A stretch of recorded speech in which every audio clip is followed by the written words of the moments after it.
दोस्तों, युक्ति आईएएस में आपका हार्दिक स्वागत है। आज है 13 फरवरी और आज 13 फरवरी इसलिए मनाया जाता है क्योंकि आज भारत कोकिला सरोजिनी नायडू जी का जन्म दिन है। ठीक है, तो आज हम इन मुद्दों पे बात करेंगे। क्यों मनाया जाता है 13 फरवरी को? सरोजिनी नायडू भारत की किसी राज्य की प्रथम महिला राज्यपाल। आप बचपन में पढ़ते भी होंगे और पेपर में क्वेश्चन भी आता है। और यही सरोजिनी नायडू जी हैं जो भारतीय राष्ट्रीय कांग्रेस की अध्यक्ष भी बनी थी। तो चलिए सबसे पहले हम बात करते हैं क्यों मनाया जाता है। जन्म और मृत्यु, राजनीतिक भूमिका क्या है, नारी मुक्ति आंदोलन में इनका क्या सहयोग था। आगे बढ़ने से पहले जिन लोगों ने चैनल को सब्सक्राइब न किया वो चैनल को सब्सक्राइब कर लें। Yukti IAS a way to success online test series, बहुत सारे सब्सक्रिप्शन के प्लान है ऑनलाइन टेस्ट सीरीज पे। स्टेट पीसीएस के भी है, यूपीएससी के भी है, वनडे एग्जाम के भी है। यूपीएससी का भी है, देखिए यहाँ पे UPSC, Bihar PCS public service commission जो बीपीएससी का पेपर होने वाला है, जेपीएससी का भी है, राजस्थान पब्लिक सर्विस कमीशन का भी है। ये सारे पेपर है, उत्तराखंड पीसीएस का भी है। और जितने भी वनडे एग्जाम होते हैं, एसएससी, बैंकिंग, रेलवे, यूपी दरोगा, बिहार दरोगा, एफसीआई, इन सबके भी पेपर सब्सक्रिप्शन है। करना कुछ नहीं है, गूगल के प्ले स्टोर होता है, उस पर जाएंगे, युक्ति आईएएस सर्च करेंगे। युक्ति आईएएस का ऐप ऐसे रेड कलर का खुल के आएगा, उसको इंस्टॉल करना है, फिर रजिस्ट्रेशन करना है और जो भी प्लान लेना है वो प्लान आप लेने के लिए स्वतंत्र हैं।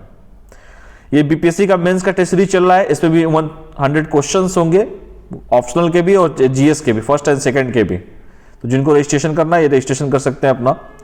और ये बिहार पीसीएस का भी है, लगातार टेस्ट चल रहा है, 21 टेस्ट है क्योंकि पेपर सीडीपीओ का बिहार पीसीएस का एक ही साथ होने वाला है। 199 का प्लान है, 21 टेस्ट है टोटल पूरा फुल। और ये ऑल कॉम्पिटिटिव जो एग्जाम जो लूसेंट बूस्टर जो एमसीक्यू लाया गया है, ये भी जो है स्टार्ट हो जाएगा 14 फरवरी से, यानी कि कल से हो जाएगा। तो जिन लोगों को लूसेंट का पूरा रिवीजन करना है, लूसेंट में होता क्या है कि लूसेंट एक फैक्ट दिया रहता है, उसमें इंपॉर्टेंट क्या है वो उसमें बताया जाएगा। जो मेन कोर चीजें हैं जो परीक्षा के दृष्टि से परीक्षा के दृष्टि से इंपॉर्टेंट है, उसके बारे में आप वहां पर जिक्र किया जाएगा लूसेंट में। तो उसका एमसीक्यू होगा, आपको टॉपिक बता दिया जाएगा, फिर उसी का एमसीक्यू कराया जाएगा। पूरा एमसीक्यू मुझे लगता है कि 700-800 क्वेश्चन के आसपास होंगे और उसी का कराया जाएगा एमसीक्यू कल से 14 फरवरी से, क्योंकि कल जो है बड़ा स्पेशल डे है और 14 फरवरी को ये एमसीक्यू स्टार्ट कल से हो जाएगा। तो चलिए सबसे पहले हम बात करते हैं भारत कोकिला सरोजिनी नायडू जी के बारे में। ये किसी नाम की मोहताज तो पहली बात है नहीं, भारत कोकिला के नाम से इन्हें जानते हैं हम लोग। सुप्रसिद्ध कवित्री, महान स्वतंत्रता सेनानी और नारीवादी आंदोलन की प्रखर नेता के रूप में सरोजिनी नायडू का नाम भारतीय इतिहास में स्वर्णिम अक्षरों में लिखा भी है। तो ये किसी नाम की मोहताज नहीं है सरोजिनी नायडू जी। सरोजिनी नायडू का जन्म 13 फरवरी 1879 ईस्वी को हुआ था। उनका पिता का नाम अघोरनाथ चट्टोपाध्याय और माता का नाम वरदा सुंदरी था। ये क्वेश्चन पूछा जा सकता है कि सरोजिनी नायडू का जन्म कब हुआ था? 13 फरवरी 1879 को हुआ था। उनके पिता का नाम क्या था? अघोरनाथ था और माता जी का नाम वरदा सुंदरी था। 2 मार्च 1949 को सरोजिनी नायडू की मृत्यु हो गई थी। यह भी याद रखिए कि फरवरी में जन्म और मार्च में मृत्यु। यहां पर 13 फरवरी 1964 को भारत सरकार ने उनकी जयंती के अवसर पर एक डाक जो टिकट होता है वो डाक टिकट जारी किया गया था भारत सरकार के द्वारा। कमेंट करके बताइए कि 1964 में देश के प्रधानमंत्री कौन थे। शिक्षा के बारे में अगर हम बात करें, एजुकेशन के बारे में, तो 12 वर्ष की उम्र में ही उन्होंने मैट्रिक की परीक्षा उत्तीर्ण करने के बाद उच्चतर शिक्षा के लिए उन्होंने इंग्लैंड भेज दिया गया। इसके साथ ही साथ किंग्स कॉलेज और कैम्ब्रिज के गर्टन कॉलेज में उन्होंने शिक्षा ग्रहण की। उनकी प्रसिद्ध रचनाओं के बाद देखो उनका एजुकेशन है, ये हाई स्कूल करने के बाद सीधे बाहर, और किंग्स कॉलेज और कैम्ब्रिज के गर्टन कॉलेज से इन्होंने शिक्षा ग्रहण की। प्रसिद्ध रचनाएं की अगर बात किया जाए तो प्रसिद्ध बात 13 वर्ष की आयु में कविता द लेडी ऑफ लेक लिखी थी इन्होंने।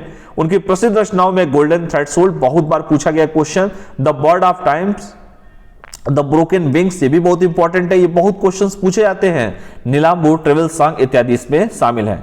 इसका साथ साथ सरोजिनी नायडू के कविता संग्रह bird of time, the broken wing ने उन्हें एक सुप्रसिद्ध कवित्री बना दिया है। तो देखो ये कभी कभी ऐसी प्रसिद्ध रचनाएं आती है जिसमें इनका नाम बड़ा इंपॉर्टेंट होता है। ब्रोकन विंग, खास करके ब्रोकन विंग्स बड़ा इंपॉर्टेंट है और यही उनको सुप्रसिद्ध एक कवित्री भी बनाता है, ये उनकी कविताएं। तो ये सब चीजें हैं। राजनीतिक जीवन पे थोड़ा बात कर लेते हैं। राजनीतिक जीवन यही है कि वर्ष 1902 में सरोजिनी नायडू ने कलकत्ता के एक ओजस्वी भाषण दिया, कलकत्ता में एक ओजस्वी भाषण दिया, जिससे गोपाल कृष्ण गोखले, ये वही गोपाल कृष्ण गोखले जी हैं जो महात्मा गांधी जी के राजनीतिक गुरु थे, गोपाल कृष्ण गोखले बहुत प्रभावित हुए, जिसके परिणाम स्वरूप गोपाल कृष्ण गोखले ने सरोजिनी नायडू को राजनीति में आगे बढ़ाने के लिए मार्गदर्शन किया था। इसके साथ साथ सरोजिनी नायडू की मुलाकात महात्मा गांधी जी से वर्ष 1914 में लंदन में हुई थी और गांधी जी से मिलने के बाद सरोजिनी नायडू की राजनीतिक सक्रियता काफी बढ़ गई और इस घटना के बाद वह कांग्रेस की एक ओजस्वी प्रवक्ता बन गई। इसके साथ ही साथ जलियांवाला बाग हत्याकांड के विरोध में उन्होंने अपना कैसर हिंद का खिताब वापस कर दिया था, ये रखे रहो, काम नहीं दे गए हम, ये काम हमारे लिए काम का नहीं है। इसके साथ ही साथ सरोजिनी नायडू ने वर्ष 1925 के कानपुर कांग्रेस अधिवेशन की अध्यक्षता की, जिसके जिक्र मैं कर चुका था अभी। इसके साथ ही साथ रोलेट एक्ट का विरोध किया तथा 1930 के प्रसिद्ध नमक सत्याग्रह में सरोजिनी नायडू गांधी जी के साथ चलने वाले स्वयंसेवकों में से एक थी। ये भी क्वेश्चन बहुत बार पूछा गया, ये जितना भी है आपके मॉडर्न हिस्ट्री के हिसाब से बहुत ही इंपॉर्टेंट है। खास करके सरोजिनी नायडू ने 1925 में कानपुर कांग्रेस अधिवेशन की अध्यक्षता की थी और जब देश में जलियांवाला बाग हत्याकांड हुआ था, कमेंट करके बताइए कि वो डेट क्या है। कैसर हिंद के जो उपाधि दिया गया था, खिताब दिया गया था, उनको उन्होंने वापस किया था। इसके साथ ही साथ जैसे मैंने कहा कि रोलेट एक्ट का विरोध किया था। 1930 के प्रसिद्ध नमक सत्याग्रह दांडी मार्च में गांधी जी के साथ चलने वाली स्वयंसेवकों में से एक थी। इसके साथ ही साथ जब महात्मा गांधी को गोल मेज कॉन्फ्रेंस में आमंत्रित किया गया था, जब गोल मेज सम्मेलन चल रहा था, प्रथम द्वितीय और तृतीय, आपको ही पता होगा, सब लोगों ने मॉडर्न हिस्ट्री में पढ़ा भी होगा, तो महात्मा गांधी के प्रतिनिधि मंडल में सरोजिनी नायडू भी शामिल थे और भारत छोड़ो आंदोलन के क्रम में महात्मा गांधी जी को गिरफ्तार कर 8 अगस्त 1942 करके उनकी निजी मंत्री महादेव देसाई और सरोजिनी नायडू के साथ पुणे के आगा खां महल में इन्हें रखा गया था। इसके साथ अब नारी मुक्ति आंदोलन की थोड़ी सी बात करें तो नारी मुक्ति आंदोलन में सबसे इंपॉर्टेंट ये है, नारी मुक्ति आंदोलन में है कि भारतीय नारी मुक्ति आंदोलन में सरोजिनी नायडू के योगदान को देखते हुए अखिल भारतीय महिला परिषद के नई दिल्ली स्थित केंद्रीय कार्यालय को सरोजिनी हाउस नाम प्रदान किया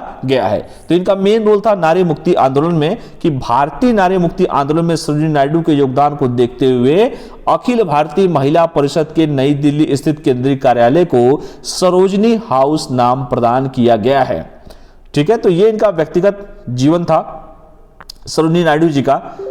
ऐसे महान ओजस्वी, जैसे मैंने कहा, कवित्री के बारे में अगर मैं कहूं या राज्यपाल के बारे में कहूं, तो इन सब चीजों को देख लीजिएगा, बहुत इंपॉर्टेंट होगा परीक्षा के दृष्टि से।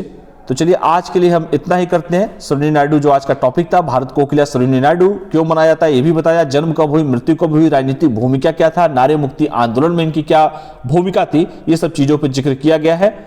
और बाकी जो भी कल 14 फरवरी है, कल पे भी बात किया जाएगा। लूसेंट कल कार्यक्रम जो है कल से स्टार्ट हो जाएगा, जो लूसेंट का सीरीज है वो कल से स्टार्ट हो जाएगा। एक बार गो थ्रू और हो जाइए जिसको देखना हो, जो भी चीजें इंपॉर्टेंट, जैसे मान लो इसमें यही पूछ दे कि उनके पिताजी का नाम क्या था, उनका जन्म कब हुआ था, मान लीजिए यही क्वेश्चन आपसे पूछ दे, उनकी मृत्यु कब हुई थी, और इसके साथ साथ उन्होंने हाई स्कूल कहाँ से किया था, बाहर जो कॉलेज है किस कॉलेज से उन्होंने पढ़ाई शिक्षा ग्रहण की, कितने वर्ष की एज में उन्होंने कविता लिखा था, उनकी प्रसिद्ध रचनाओं में कौन कौन से हैं, जैसे बर्ड ऑफ टाइम दिखा तो ब्रोकन विंग्स है, ये सब चीजें हैं। तो ये सब चीजें, और खास करके राजनीतिक जीवन में मान लीजिए उनसे उनके ऊपर तो एक शॉर्ट नोट्स भी आपके पास तैयार हो जाएगा कि जो जो मेन कोर चीजें हैं वो आपके पास डेटा रहेगा। आपको कैसे भी क्वेश्चन आए तो आप कम से कम लिखने और बोलने की स्थिति में रहेंगे। जैसे मैंने कहा, ओजस्वी भाषण दिया था, कहां पर, कलकत्ता में दिया था, फिर गोपाल कृष्ण गोखले के संगत में आए, इन्होंने उनसे राय मशवरा किया, उसके बाद राजनीति में इन्होंने पदार्पण किया था अपना। फिर गांधी जी से मुलाकात हुई थी, लंदन में हुई थी, फिर उसके बाद दांडी मार्च, कैसर हिंद, जलियांवाला, रोलेट एक्ट, ये सब चीज़ों में उन्होंने पार्टिसिपेट भी किया था। और जैसे मैंने कहा कि महात्मा गांधी को गोल कॉन्फ्रेंस जब वो गए भी थे तो वहाँ पर वो प्रतिनिधि मंडल में वो शामिल थी। इसके साथ साथ जब उनको भी गिरफ्तार किया गया था। और नारी मुक्ति आंदोलन में मैंने बताया कि अखिल भारतीय महिला परिषद के नई दिल्ली से जो केंद्रीय कार्यालय है उसका नाम सरोजिनी हाउस नाम प्रदान किया गया है। तो चलिए आज के लिए इतना ही करते हैं, कल फिर मुलाकात करते हैं, तब तक के लिए पढ़ाई करते रहिए। कल से लूसेंट सीरीज स्टार्ट हो जाएगा, जो टॉपिक बताया गया उसी टॉपिक पे कल से टेस्ट स्टार्ट हो जाएगा, तो आप लोग तैयारी करके आइए और कल हम लोग टेस्ट लेते हैं। तब तक के लिए पढ़ाई कीजिए, स्वस्थ रहिए, मस्त रहिए, पढ़ते रहिए। बहुत बहुत धन्यवाद। Thank you all of you. जय हिंद।